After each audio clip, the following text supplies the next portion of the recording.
It's a tough challenge against top opposition. I think the scoreline in many ways flatters them because we're chasing the game and we're a little bit too open.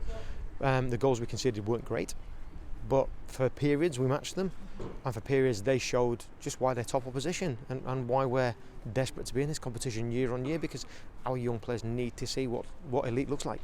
They need to see top international players bearing down on them, and they need to figure out the problem to be successful, because Nathan Patterson, Kai Kennedy, Kieran Dixon, Danny Finlayson have all played international football, but they need to get it at club level. They need to play against these top teams to find out what the next stage of their development is going to look like, because we have players who can deal with the football, we have players who can defend, and we have players who have had lots and lots of success. That's possibly the first time some of them will have felt as uncomfortable as that. What we have to make sure is it doesn't go on for too long. They're not too depressed, they're not too down. They'll be hurting, we're all hurting. We're Rangers, we don't like getting beat. But I'm in a different place. I'm looking at their growth. I'm looking at the challenges they're going to face, because the big challenge now is how do they pick themselves up? How do we aid them in being picked up to play in a massive game on Sunday? Because you're going to lose games. You're going to get beat. You're going to have hard times. Fine. What do you do about it? Where do you go? How do you actually grow into the next challenge? Because we'll know on Sunday whether some of these have recovered physically, psychologically, tactically, emotionally, to go again on Sunday, and some of them will find it really, really hard. As a developer of young people, that's great. As a coach, I'm bitterly disappointed that we didn't manage to work their goalkeeper and cause them in more problems in the final third. Yeah, and they did pass the ball about well at times, but just couldn't get that goal or get that chance. Exactly, and I think that one of the main lessons I'm going to take from it is the sheer diligence and work rate of our opposition.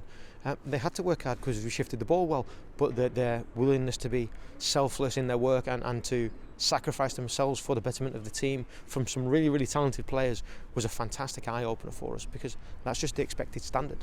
The expected standard is they're just going to work, they're going to outwork you, they're going to have a scheme that's going to be very, very difficult to break down, and if you're slack at all, they're going to pounce on the loose bits, and they're going to really then hurt you, and they're going to be ruthless and clinical. That's the massive difference. You look at those guys in the final third, a couple of chances, it's in the net. We've got a chance 3 minutes in, 4 yards from goal, we've got a free header and we don't score. They have one, they score. And that's the difference. And we said to the guys, small margins, not just in this game but on a daily basis, that's going to make a massive difference to their career. So can you train at that standard every day? Can you play at that standard? Are you mentally ready to be at that standard every day? If you're not, you might be wasting a little bit of your time. And our challenge is to make sure that they understand we're not after them to be bad, we're not after them because we don't like them, we're after them hopefully to help them grow into what they're going to evolve to be. And the sooner we can get them to do that and realise it, the better it's going to be for them. And it is the first year in the competition. How good has the experience been for the players? It's been phenomenal. So you got Switzerland, we've been in Bratislava, we've seen these guys, and we've thoroughly enjoyed it. We've got our guys out of their comfort zone because it's been difficult.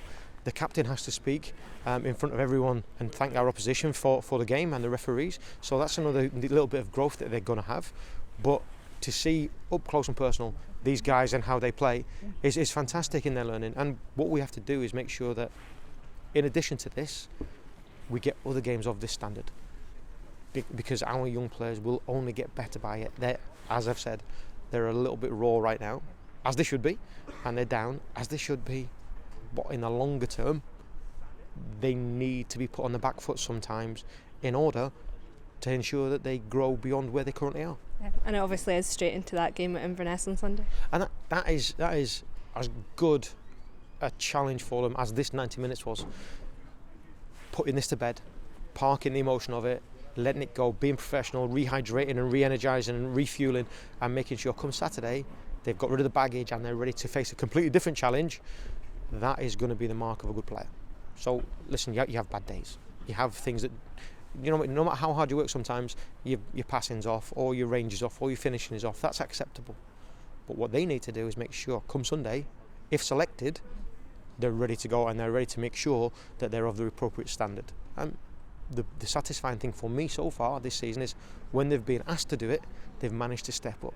Now they've got a different challenge, and it's good. It's good for them. As I reiterate, they won't feel as though it's good right now, but it is good for them longer term.